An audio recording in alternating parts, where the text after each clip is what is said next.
Ребенок не набирает вес. Сегодня поговорим о проблемном кормлении. Проблемное кормление часто бывает у маленьких детей. От 25 до 45% маленьких детей, типично развивающихся, могут проблемно кушать. В чем причина и как с этим бороться, давайте об этом поговорим.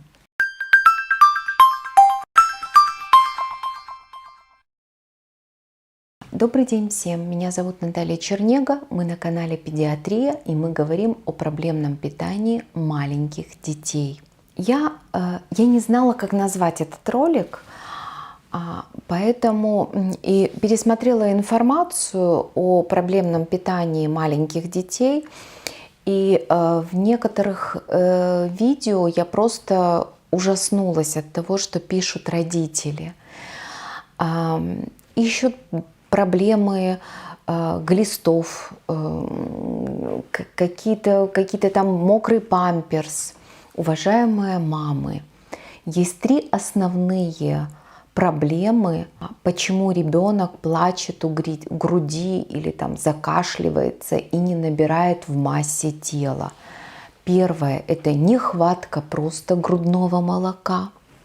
Второе – это какое-то врожденное заболевание, либо неврожденное, либо это яркая пищевая аллергия, что бывает, то есть явное заболевание.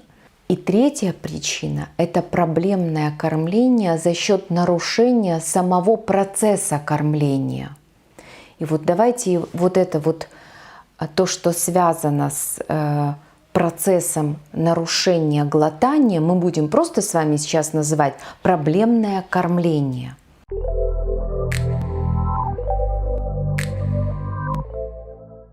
Когда можно заподозрить проблемное кормление? Когда ребенок очень долго кормится, он лежит у груди часами.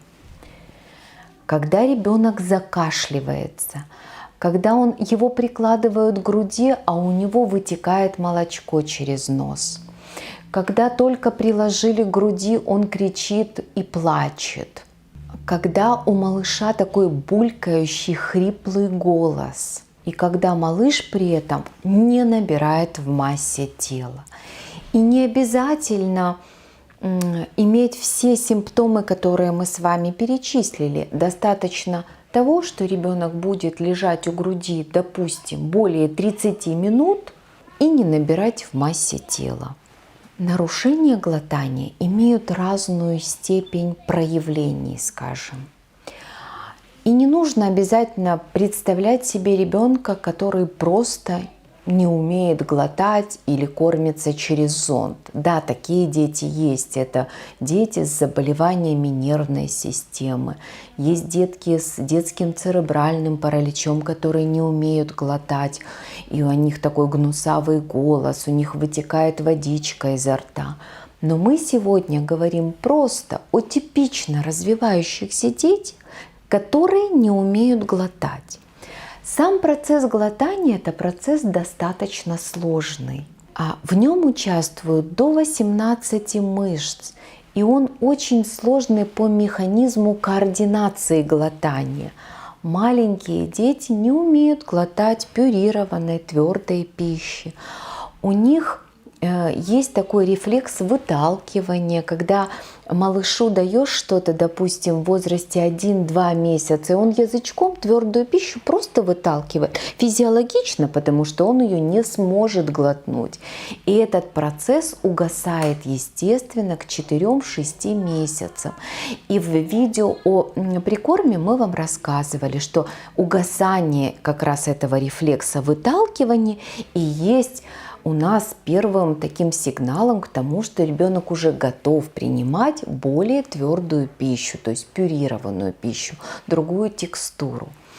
И если малыш у нас родился, например, незрелым, есть какая-то небольшая степень недоношенности, да, или имелись какая-то гипоксия в родах, какая-то там небольшая какая-то нервная такая симптоматика, то ребенок может иметь незрелый этот рефлекс глотания, слабые мышцы ротовой полости.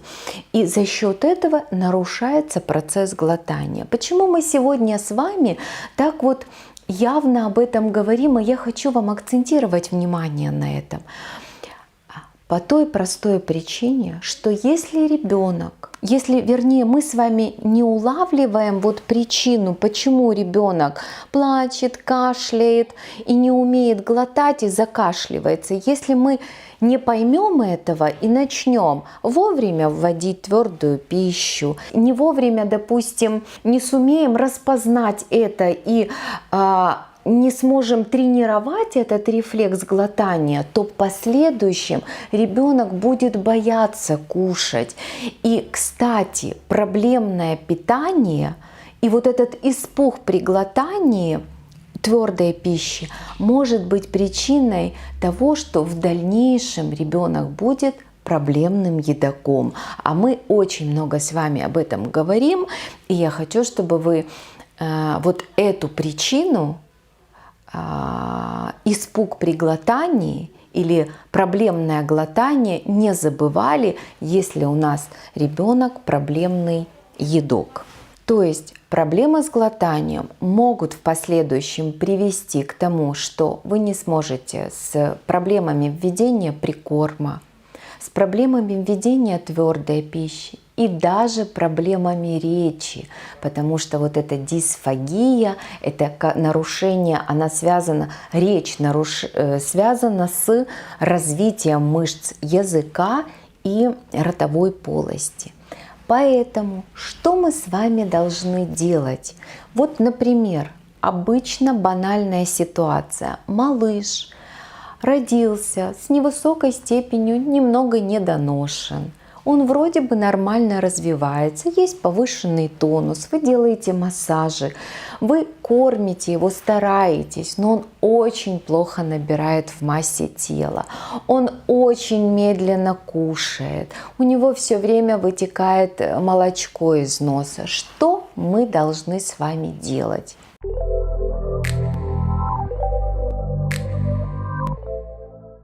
И вроде вы его и докармливаете из бутылочки. Первое правило обязательно. Мы тренируем ему мышцы ротовой полости и правильный вот этот вот рефлекс захвата. Что мы должны делать? Правильно подобрать соску. Таким детям соски нужны. Потому что очень часто мама приходит и говорит: не хочу приучать ребенка к соске. Уважаемые мамы, есть дети, которых нужно приучать к соске, потому что соска является таким тренером мышц ротовой полости и языка. И если соска подобрана неправильно, особенно у мамы плоский сосок, то надо брать длинную соску, да, которая будет тренировать правильный захват язычком. То есть язычок может быть, когда она коротенькая, сворачиваться, а он должен у нас вот в длину сворачиваться трубочкой и формировать правильный рефлекс глотания. Следующее. Таким малышам глотание тренируется еще и тренировкой вкуса. То есть таким малышам можно в определенных таких вот случаях индивидуально давать капельку какой-то кислоты, такой вот соком, возможно, за счет этого, да, лимонного какого-то сока, за счет этого он может тренировать, за счет улучшения вкуса он будет тренировать свое глотание. И еще таким деткам текстура еды должна очень длительно быть монотонной. То есть если мама, например, переживает, что малыш в год не умеет, не хочет принимать твердую пищу, а у нее как бы в истории его развития было то, что ему трудно глотать, вот он длительно закашливался, не спешите вводить. Вводите пюрированную пищу, оставьте ее, не вводите твердую, просто тренируйте ему навык глотания теми методами, которые мы с вами говорили. Такими методиками занимаются логопеды. Такие методики могут вам подсказать специалисты в области детского питания. Обращайтесь к врачу и как бы акцентируйте внимание на том, что у ребенка как-то для вас нарушен процесс глотания, и спросите, как лучше тренировать. Тренерами могут выступать соски, потом различные приспособления, которые для прорезывания зубов. Таким деткам можно и нужно затаскивать свою руку в ротик, закашливаться. Они таким образом физиологично тренируют свой процесс глотания. В целом, все, что я вам хотела сказать по этой теме, надеюсь, что я донесла. Тема сложная, тема очень специфичная. Я даже не знала, как ее вот представить вам, чтобы вы немножечко как бы ухватились, если есть эти вот симптомы у вашего ребенка, чтобы в последующем ребенок не был у вас проблемным избирательным едоком и не боялся процесса питания. Кстати, у таких деток причиной проблемного питания может быть изначально, когда вы дали какую-то таблеточку, он не смог глотнуть и испугался. Вот такие дети тоже потом пугаются пищи и не умеют ее просто глотать твердую. Тоже об этом помните. Всем спасибо за внимание. Надеюсь, я доступно эту сложную тему рассказала. Спасибо. Подписывайтесь, жмите колокольчик. До новых встреч.